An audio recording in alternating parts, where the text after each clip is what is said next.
Have you ever wondered how we can take the slope of a 3D function? Or have you ever tried to decipher the math behind partial pressures in chemistry? Or are you just trying to pass your multivariable calculus class? Well, look no further. In this video, I'm going to give you a summary of everything you need to know about partial derivatives. We're going to discuss its conceptual meaning, its algebraic computation, local linearity, gradients and directional derivatives in both a plane and space. We'll talk about what that means. The 3D chain rule. Yes, that's not going to be going away. Second order partial derivatives. And last but not least, how we determine differentiability of a 3D function. Without further ado, let's start talking about partial derivatives. So, normal derivatives have one variable input, and we're trying to determine the slope. However, in multivariable functions, in two variable functions, we have two derivatives. One with respect to x, and one with respect to y.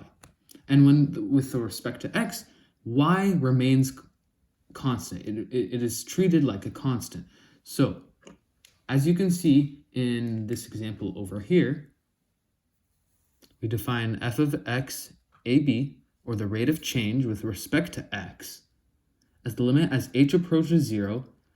And this h approaches 0 refers to an infinitesimally small number. So we take the function evaluated at an infinitesimally small change in a point, subtracted from that change is subtracted from that point, and we divide it by that change.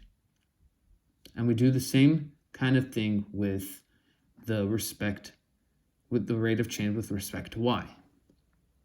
Now here's a few things about notation. Partial derivative with respect to x can be rewritten as this weird kind of d-looking letter, dz dx, but we say it as a partial derivative with respect to x. Same with y.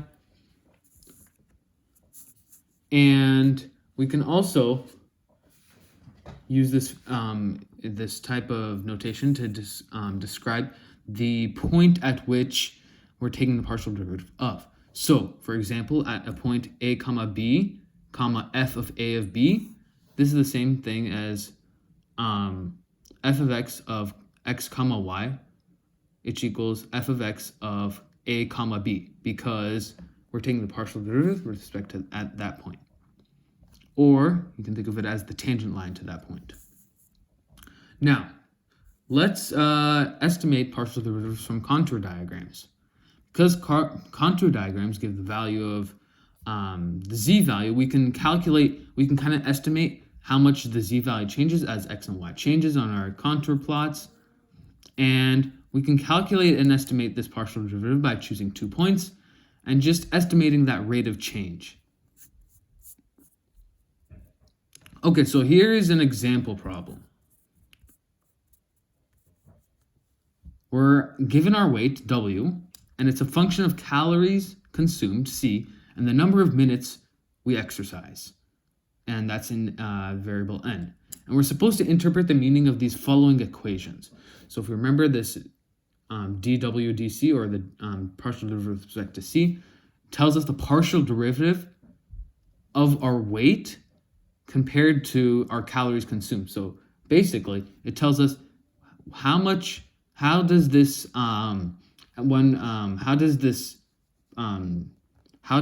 does our weight change with respect to calories? And we're evaluating this at this 2000, 15, meaning we're evaluating it at 2000 calories, which is a common daily diet for most people, and at exercising for 15 minutes per day. And when it says 0.02, that refers to the change, the partial derivative, and this is negative 0.025. That's what we're given, and we're supposed to we're supposed to interpret it. So WDC means that if you consume 2,000 calories and exercise daily for 15 minutes, your weight will increase on average by 0.02, and this is, I'm assuming, in pounds. And partial derivative with respect to N, or the number of calories consumed, means that if we exercise for 15 minutes and eat 2,000 calories, our weight will decrease by 0.025 pounds for each extra minute exercised. So, if you want to lose more weight, exercise more. But if you consume more calories, you gain more weight, which is kind of obvious. So the reason why I chose that problem is because it clearly demonstrates our intuitive understanding of how functions can change as a matter of different variables. And this is not too math heavy. We'll be getting into that a little later, but this gives us a more intuitive understanding of what is this partial derivative. Now, with the conceptual definition out of the way, let us compute partial derivatives algebraically. And if you've taken Calculus 1 or Calculus 2 before, you will not find this too difficult. So, we compute them algebraically the same way we compute regular derivatives, except we held one variable constant. So here's two example problems, because I think it's easier for you guys to see, or it's easier to understand partial derivatives with an example. And so here's our first example. So we have f of xy equals x squared over y plus 1. So we want to find f of x of, so the partial derivative with respect to x at the point 3, 2. And so what we do is we hold this 3, we hold the y value constant in this case because we're evaluating at f of x. So we replace the 3 with the x, and then this 2 will be taken away when we do the partial derivative. So we do f prime of x, 2 at x equals 3, and we get the partial derivative of x squared over 2 plus 1, because we're plugging in that, we're plugging in this y value. Sorry, I meant to say we're plugging in this y value over here, and so we get x squared over 2 plus 1 because our function is y plus 1.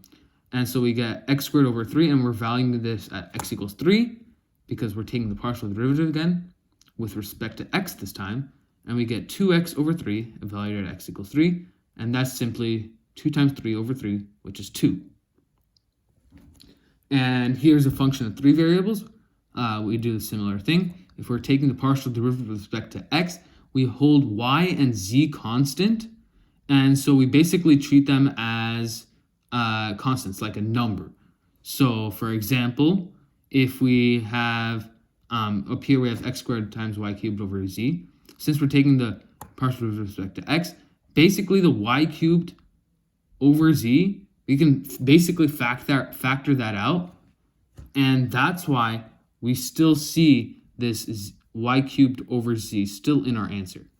And then we just take the partial derivative of x squared, which is just simply 2x. And we can do the same thing with the partial derivative with respect to y. We take the partial derivative holding x and z as constants. So that's why we see that x squared and the z still show up, even though it was in our function over there. And we just take the derivative of 3 of y cubed, which is 3y squared, and we do the similar thing with respect to z, and we get x squared times y cubed over z squared. So to sum it up quickly, we take partial derivatives. The way we take partial derivatives is treat every variable that we're not taking with the respect to as a constant, like 2 or 3 or 5, and then we just evaluate the derivative normally. So for example, if it was y x squared and we're taking the partial derivative with respect to x, we keep the y in our answer, take the derivative of x squared, that's just 2x, so our answer is y times 2x, or 2xy.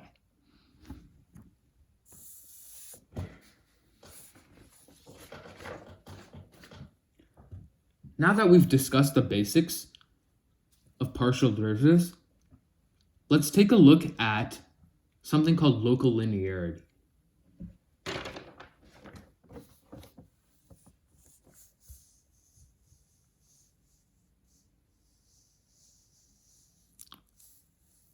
So local linearity refers to, as we zoom in into a set of points on a function, on a surface, it'll eventually look, as we zoom in as closer and closer, it'll look like it's a linear function.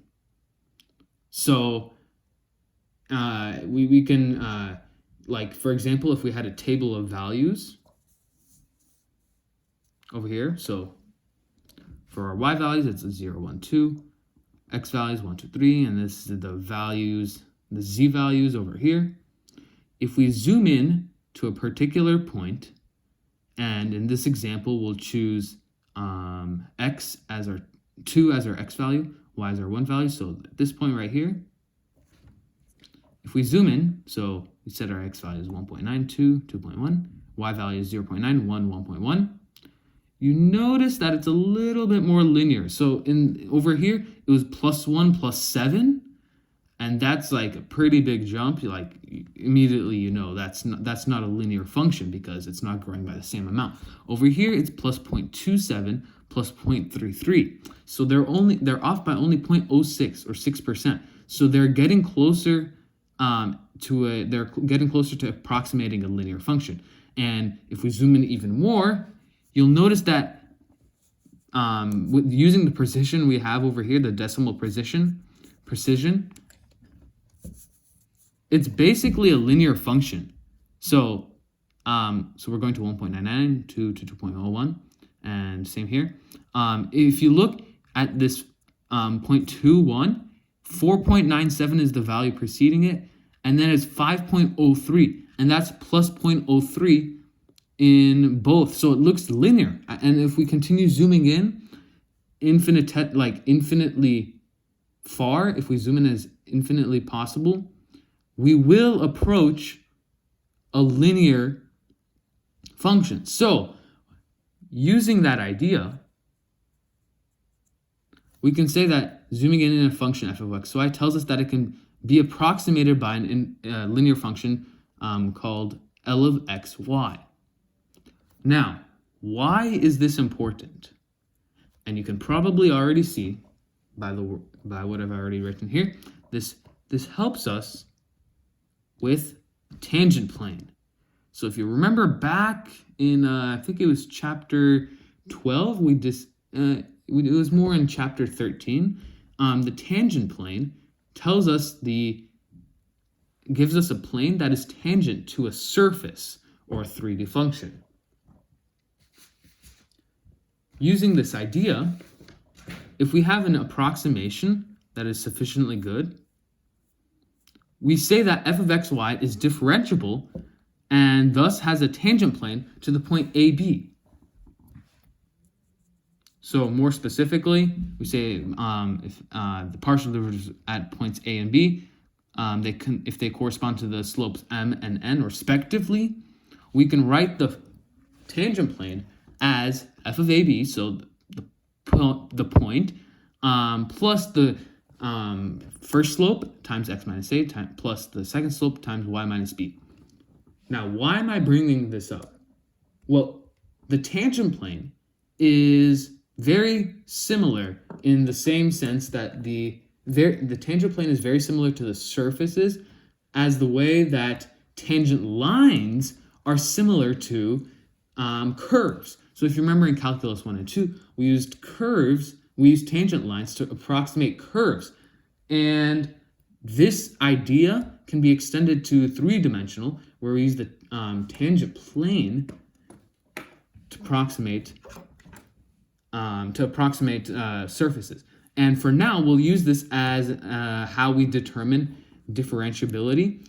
However, later on, we will discuss a more precise definition. So we say that the local linearization of something is this equation over here.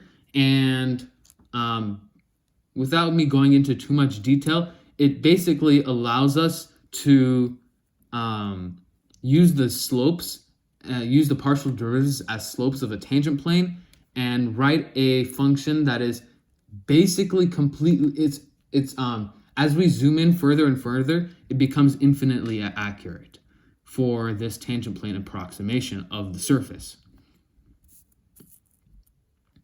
And the differential of a function f of xy, we define it as the following. So df is equal to f of x, so the function of, the partial derivative with respect to x, it's quite a mouthful, at the point AB, dx plus partial derivative with respect to y at the point AB times dy at the point AB. And generally, we say that the differential is this. And like I said, the d over here just refers to an infinitesimally small change. So now that we've discussed the idea of local linearity as we zoom in and approximate a function using a tangent plane, let's move into gradients and directional derivatives. And this idea of gradients, before we discuss them, I'll mention that in machine learning algorithms, for example, in neural networks, gradients are an extremely important aspect of it. And basically, if we didn't have gradients, we would not have many of the machine learning algorithms, such as Tesla's autopilot, or when you write something, auto hand recognition, or uploading files, like with the computer being able to detect how much of the page is. It's all based off, or it's partially based off of the idea of gradients. And we won't discuss why, but I just wanted to let you know that this is something really important, and it's important to pay attention.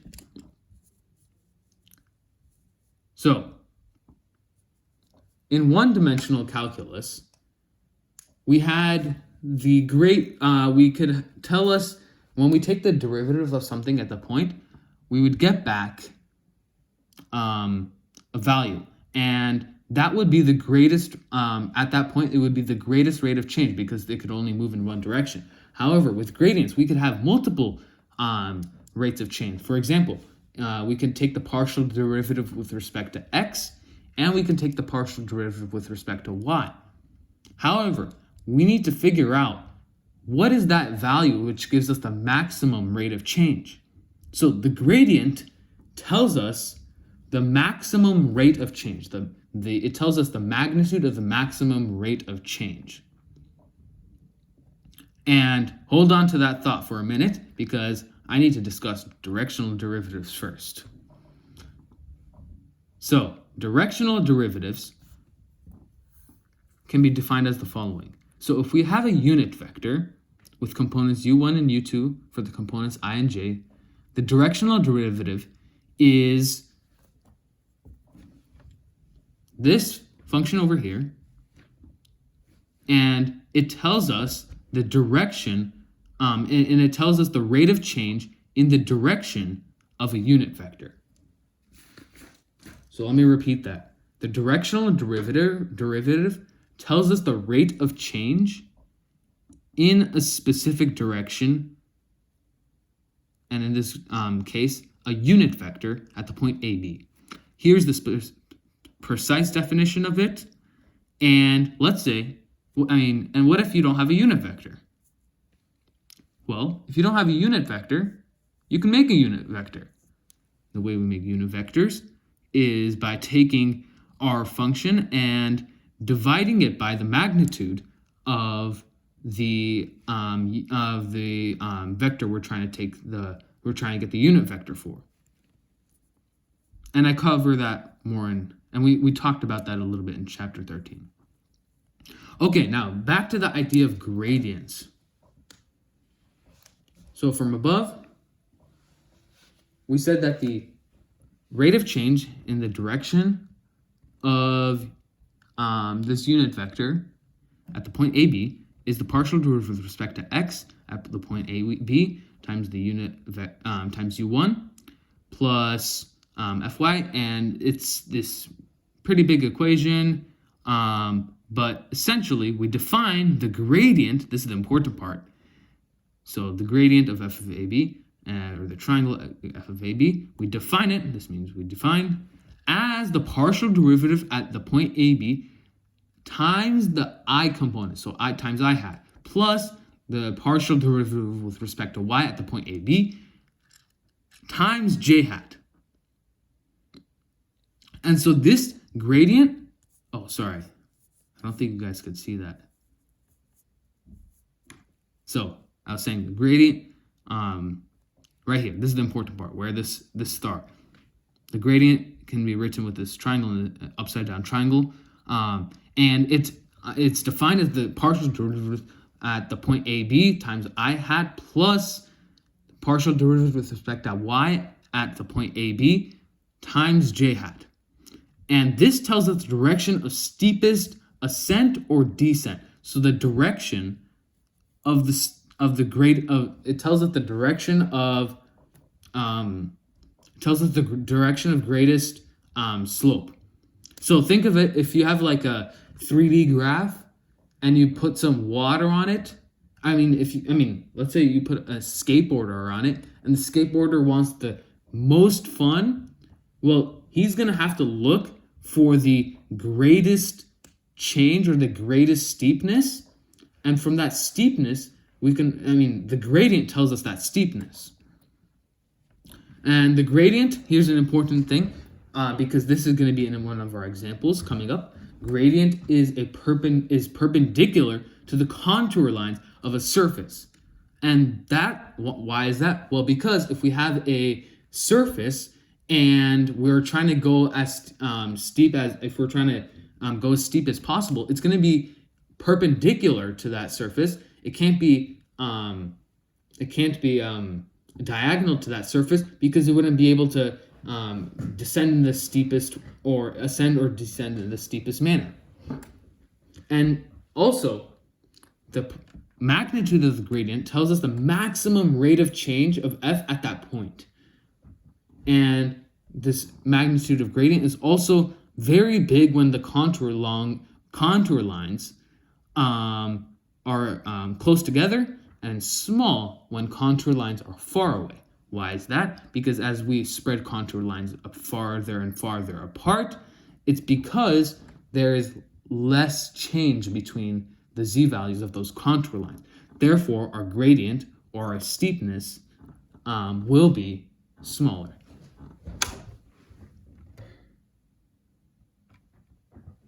Now, let's do an example problem.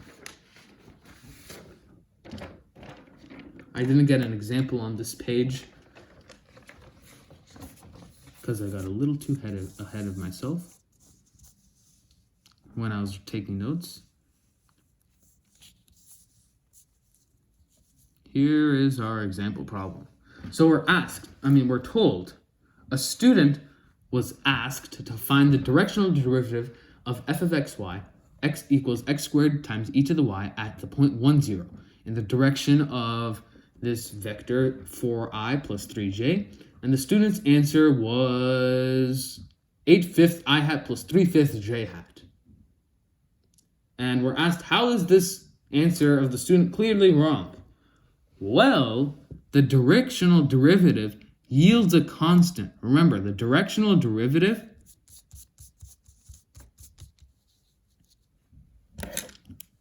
over here yields us the maximum, tells us the maximum rate of change. So remember, the gradient tells us the direction of steepest change, and the directional derivative tells us the value of this maximum change.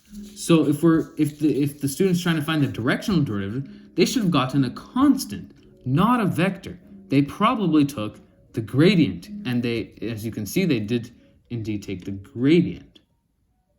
Or they may have made some other silly mistake. Okay, so for part B, we're asked to solve the problem correctly. I'm not exactly sure why I didn't say that, but we'll start by first taking the partial derivative of the function. And if you remember from section 1, we treat everything with y constant since we're taking the partial derivative with respect to x.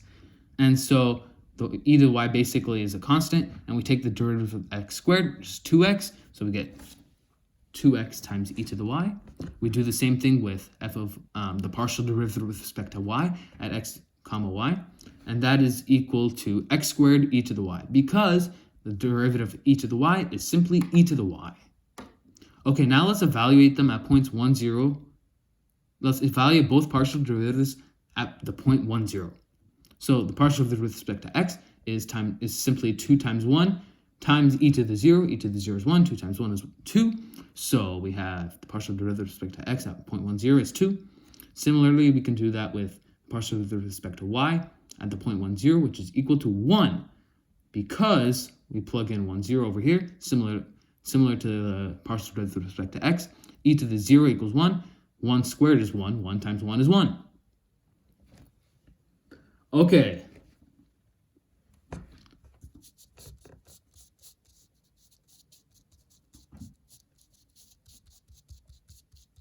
So for our next, so we got the basics of the problem. So we took the partial derivatives. Now, how are we going to continue solving this problem? Well, what we can do is use the gradient. We define the directional derivative as the gradient times the unit vector.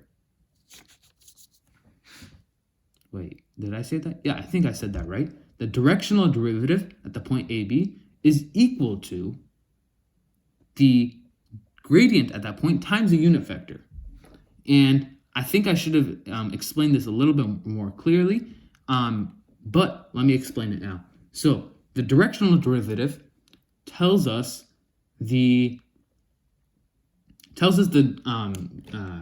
directional derivative tells us the rate of steepest descent, and the gradient tells us the direction. Okay, so gradient over here tells us the direction of the steepest descent, and when we take the dot product of the unit vector, this will give us the greatest descent. This will give us the value of greatest descent, because when we dot the two, if you remember from chapter 13, this will give us a unit vector perpendicular to these two vectors.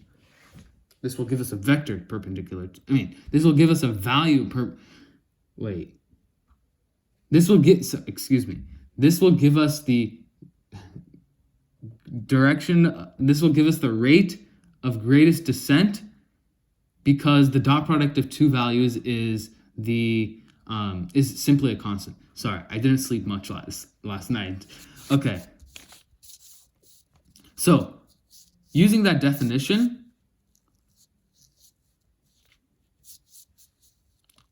we'll use our gradient, our definition for the gradient, which is simply the partial derivative times I hat plus the partial derivative times j hat. So using these values, we bring them over here. So that's our gradient. Our unit vector is simply 4 over 5 I hat plus 3 over 5 j hat. Why? Because remember our velocity this direction vector over here, the magnitude of this is simply 5, because you can think of it as a 3, 4, 5 Pythagorean triple triangle. So we divide by the magnitude. We get this as a unit vector. And from our earlier definition, if we multiply the gradient by the unit vector, this will give us the directional derivative. And in this case, it will be 11/5. Okay, So now that we've talked about gradients and directional derivatives on a tangent plane, or in the plane, let's talk about gradients and directional derivatives in space. So, this is essentially an extension of our two-variable definition for our gradients and directional derivatives to three-dimensional. So, similar to how we did before, we defined the gradient as the partial derivative times I hat plus the partial derivative times j hat plus the partial derivative times k hat. This tells us the rate of change of a function along this unit vector. And the directional derivative at this specific point is simply the gradient with dot product with the unit vector. So over here we take the dot product, and this is our definition over here.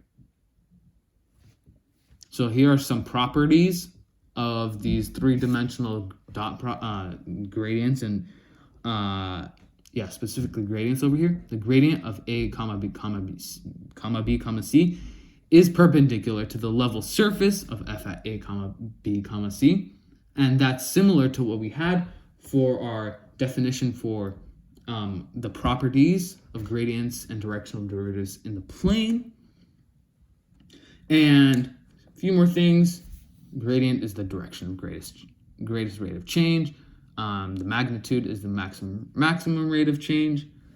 And the tangent plane to the level surface is defined as this equation over here. So it's similar to what we had in our previous section regarding gradients and directional derivatives with the tangent plane, actually in 2 sections ago with local linearity and differential.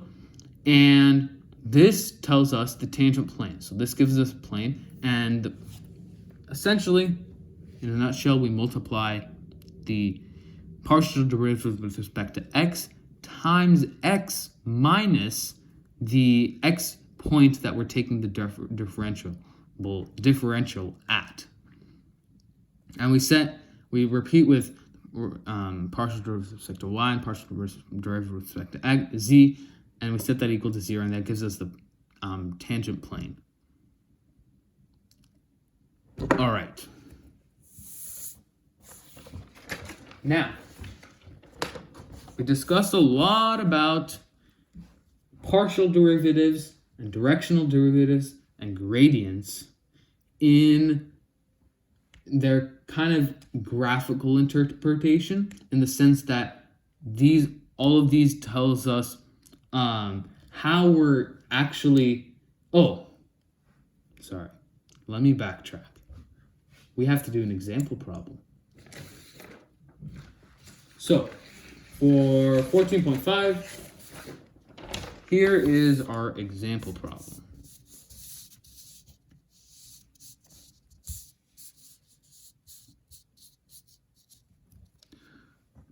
So, we're told that a particle moves at a speed of 3 units per second, perpendicular to the surface x equals 4 plus y squared plus z squared from the point 912 to the yz plane. And we're asked to find what is the particle's velocity vector. So first let's rewrite this function. So if we move the x to the right-hand side, we get 4 plus y squared plus z squared minus x equals 0. When we take the gradient of this, because remember, before I tell you we're going to take the gradient, let's think about what the velocity vector, why we want to take the gradient for the velocity vector. Well, if you think about it, the particle is moving perpendicular to the surface. And if you remember from our notes, we said that the gradient specifically tells us that it's perpendicular to the surface. So that immediately tells us we should be using the gradient for this. And that's what we do. We take the gradient of this function as normal, plug in 912, and this gives us the gradient at this specific point. And now we're asked to find the particle's velocity vector, but notice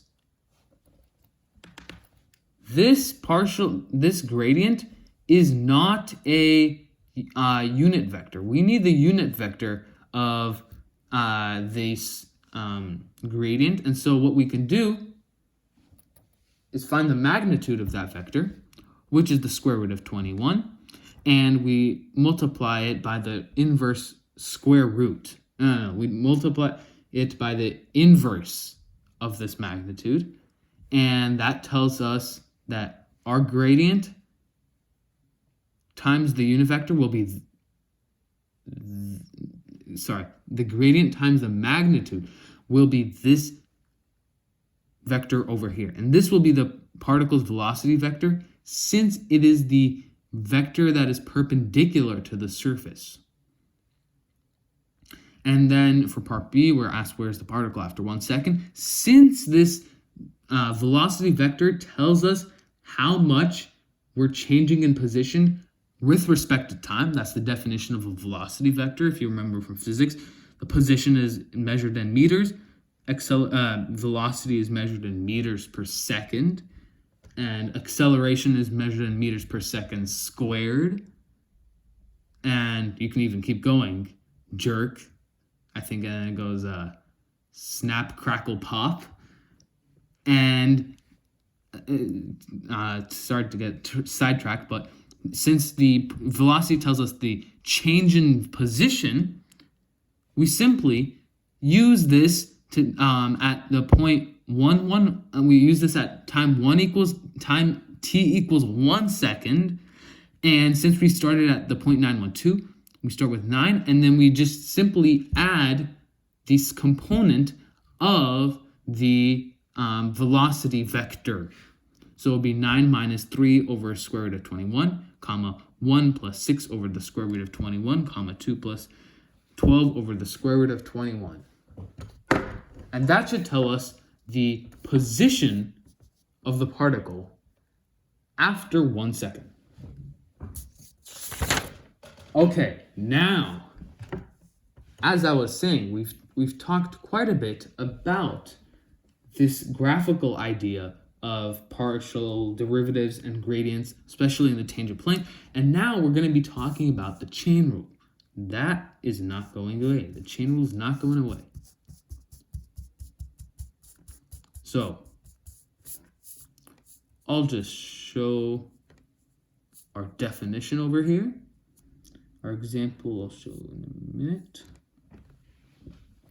Okay, so we define, and this is quite heavy, so I'm not going to go into complete detail on it, but we define the chain rule as over here in 2 dimensions, as the partial derivative with respect to t is equal to the partial derivative with respect to x times the partial derivative times dx dt plus partial derivative of z with respect to y times dy dt.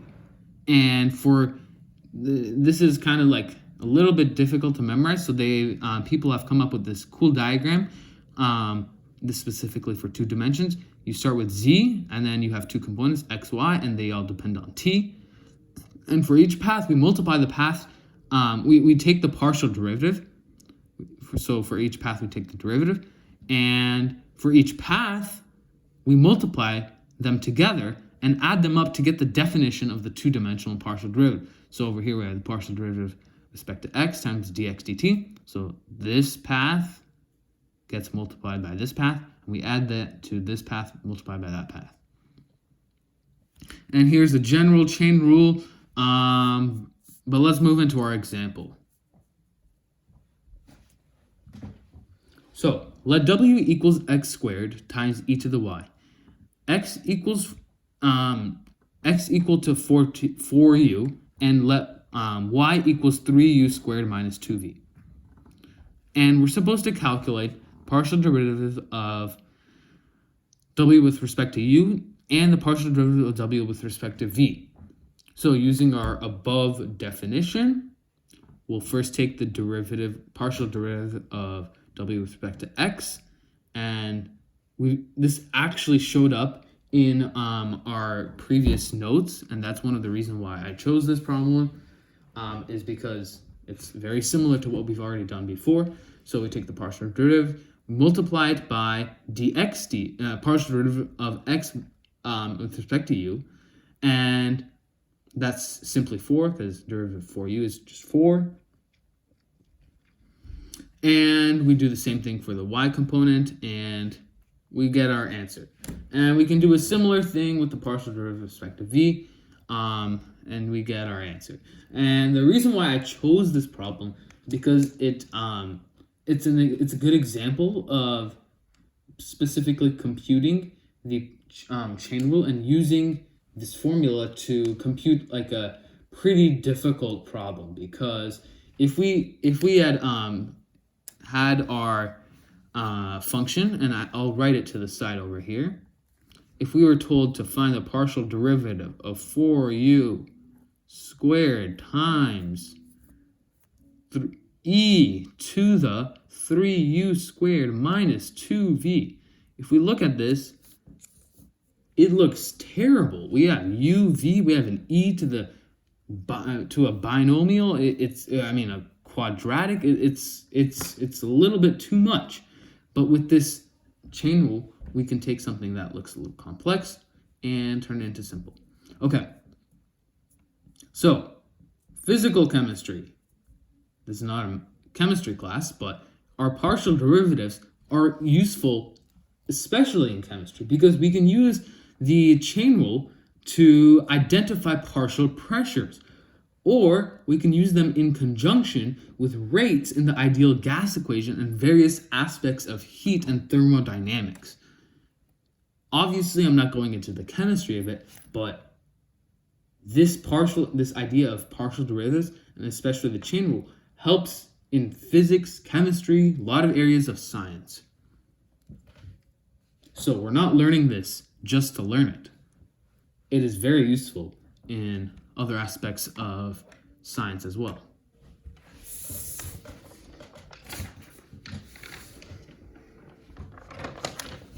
Up until now, we've been taking the partial derivative once. But we love partial derivatives. Let's take the partial derivative of them again. Enter stage the second order partial derivatives. So here's the definition, and here's some notation. It's written as fxx, and we have our partial derivative squared, our Leibniz notation, our Newton notation. They developed calculus at separate times.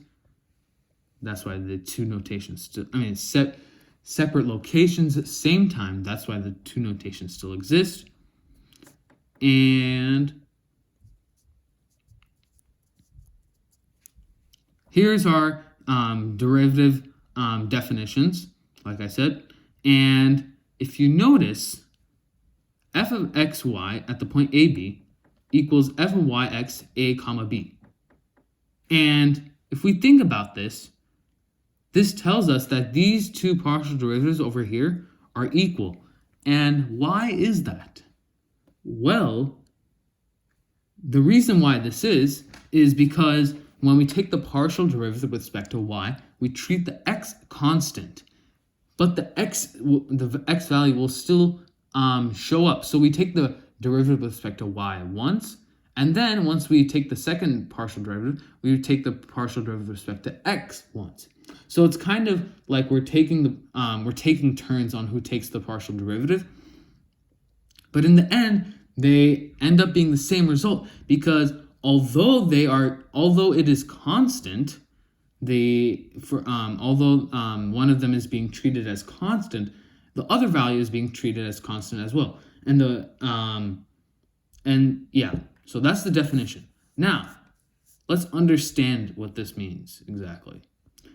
Partial derivatives tells us the rate of change of the rates of change. Second partial derivatives tells us the rate of change of the rates of change of a function f of xy. This also can f of xx tells us the concavity of the function f. And even though it's written in this fxx form, when we do fxx, that's basically doing the partial derivative of a regular function, of a regular one-dimensional function, regular one-variable function. And so here's an example. We're told to show that fxx, second partial derivative with respect to x twice, plus the second order of the partial derivative with respect to y twice, equals 0 for this function e to the negative x times sine y. And this is pretty simple, or I mean, not simple, but it is straightforward to compute. We take the partial derivative once, you get negative e to the minus x times sine y. That negative one pops up due to the chain rule. And then we take the partial derivative again. And we can do the same thing with respect to y. And if you notice, they are off by a sign. And since they are off by a sign, when we add them, we get 0. And I chose this example because it clearly shows the use, it shows the algebraic way of how we use partial derivatives, and an interesting interesting equation. Okay, now let's get into the bulk of this section. And that is linear and quadratic approximations.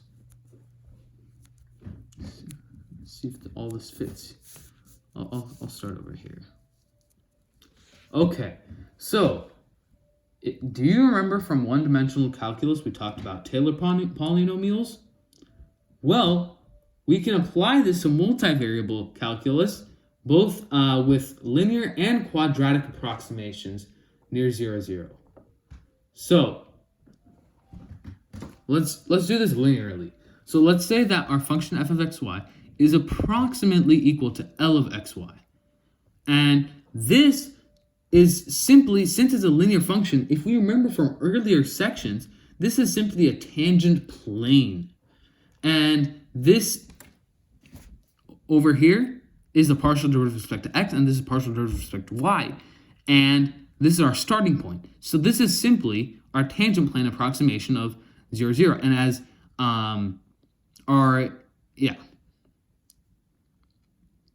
Now, what about a quadratic approximation? So quadratic approximations are going to be more accurate than linear approximations. Why? Because we are taking the partial derivative again. So you see the second partial derivative, and we'll explain that in a minute. And because if we're trying to, and we can think about this conceptually.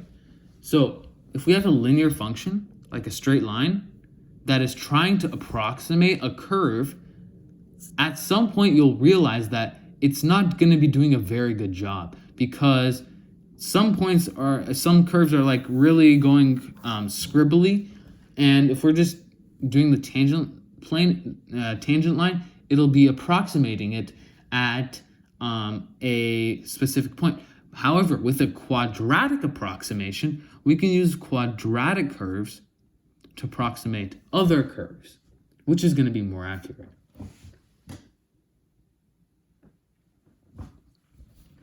So here's our quadratic definition. We define f of xy as approximately q of xy as our starting point, f of 0, 0, plus our linear aspect that we discussed above, plus our second partial derivative divided by 2 times x squared.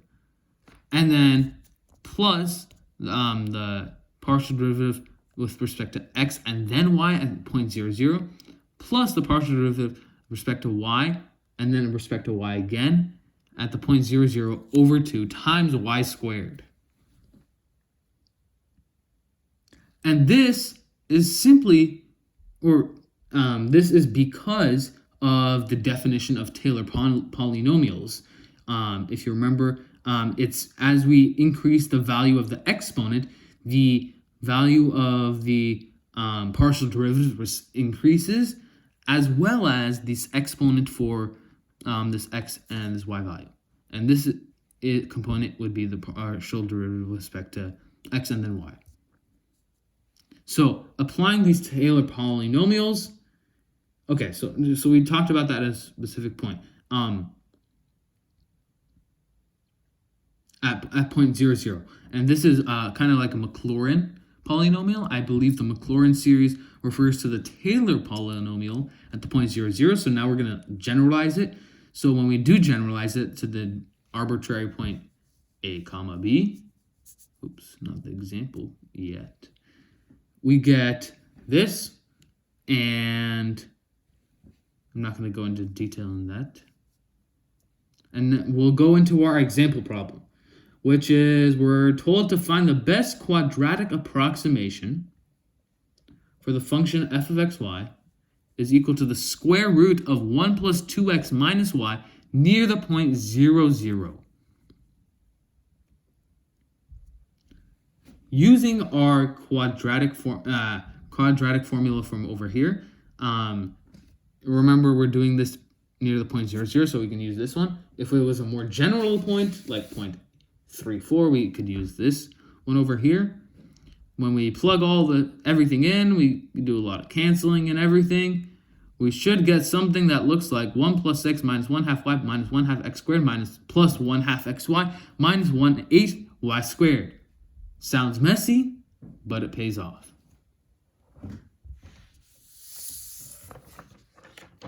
And for our final section, and arguably the most important one, we're going to be talking about differentiability, or how we can conclusively or precisely define how a function is differentiable.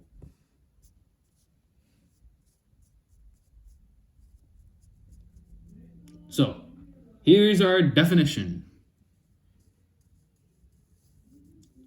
We define a function f as differentiable at the point a comma b if there's a linear function L of xy, and there's the linear function. It's just that f of xy is equal to this linear function plus the error function if we say that h equals x minus a, k equals y minus b, and we define the relative error as this. Okay, so this is a lot of textbook definitions, so I'm not going to go into the proofs and everything, but we'll think about this conceptually. Conceptually, we say a function is differentiable if the difference between a plane and a surface approaches 0 as we make the size of the plane smaller. And I'm being a little bit loose with the term size of the plane, but I think you'll get the idea. So here's our explanation. If f is differentiable, f is differentiable only if it is differentiable on each point in the region of question. And we say that L of xy is the local linearization of f of xy near AB. If any partial derivative does not exist, the function is not differentiable. Because if we don't have a slope at a point, how are we supposed to take the derivative at that point?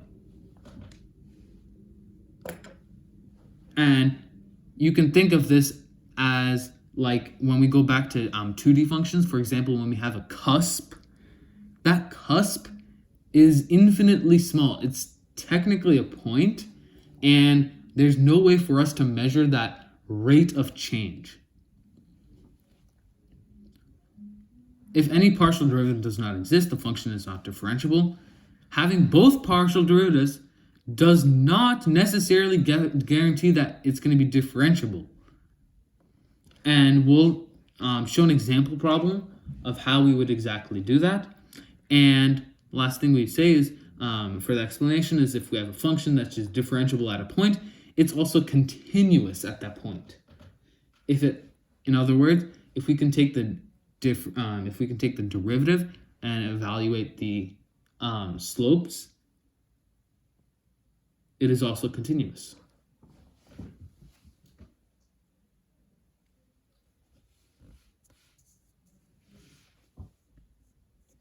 And here's our second definition. If the partial derivatives of fx and fy exist and are continuous at a single point, then f is differentiable. And we will be using this in our example problem over here. So we have a pretty big example problem, but I think it very clearly summarizes everything we've learned about differentiability here and all that we've learned in this whole chapter. So I feel like it's a culminating problem.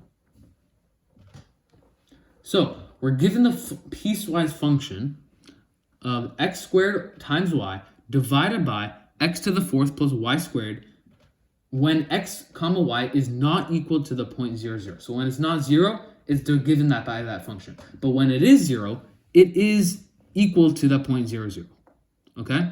And we're supposed to find, for part A, is f differentiable at all points? At all points in which xy is not equal to 0, 0. And then B, do the partial derivatives fx and fy exist, and are they continuous at all points, x comma y, not equal to 0? And part C, is f differentiable at 0, 0? And finally, for part D, do the partial derivatives exist, and are they continuous at point 0, 0?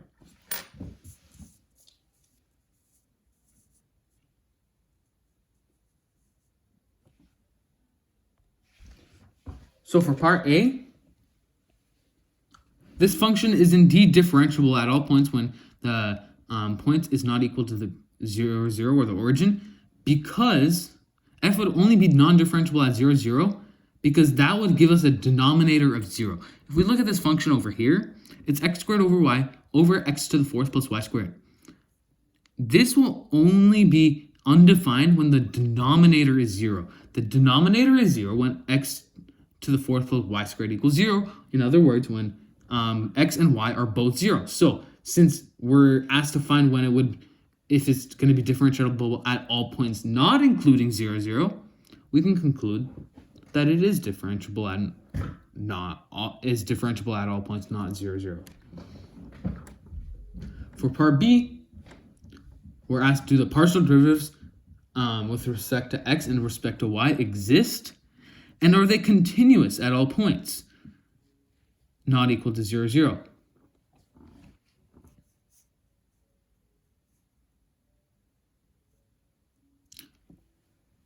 So when we take the partial derivative of the first function, we get this result, 2xy times y squared minus x to the fourth over x to the fourth plus y squared all squared, when x, y is not equal to 0, 0. And we can similarly do something for the partial derivative with respect to y, and this gives us a partial derivative. And since this function, we're asked if it's continuous at all points when x, y is not equal to 0, 0. Since this function is behaves as a polynomial, it is continuous at all points except where this denominator is going to be equal to 0. Because for any point that we choose, actually, I should be a little bit more precise. When the partial derivatives, the denominator will only be 0 when they're when both of these points are 0, 0, because this would only become 0 when this function will only become 0 when both of the values are 0. Okay, for part Z, part C, we're asked, is f differentiable at 0, 0?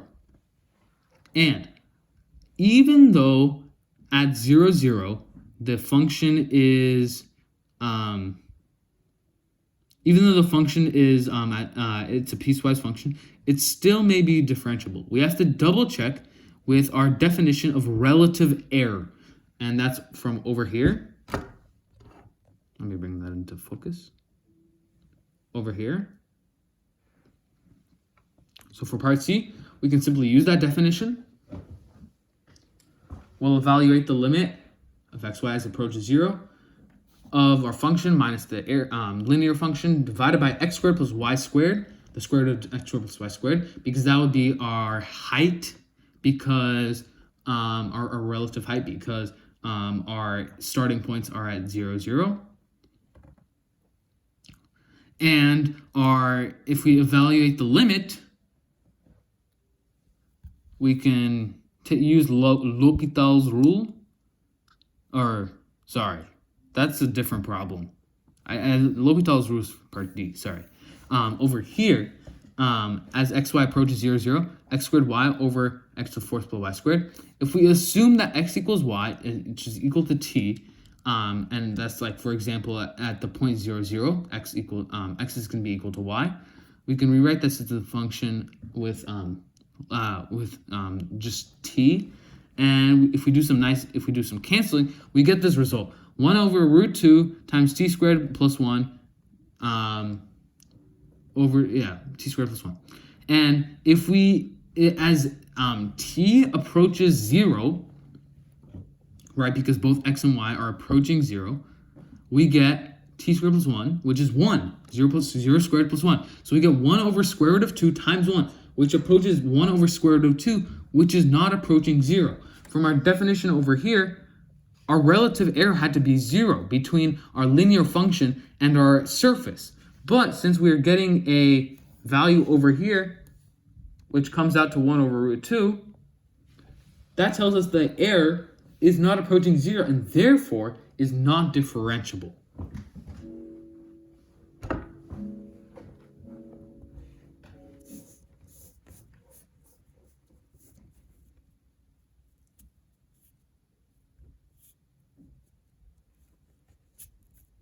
And finally, for part D, we're asked, do the partial derivatives exist, and are they continuous? All right, so let's pull out our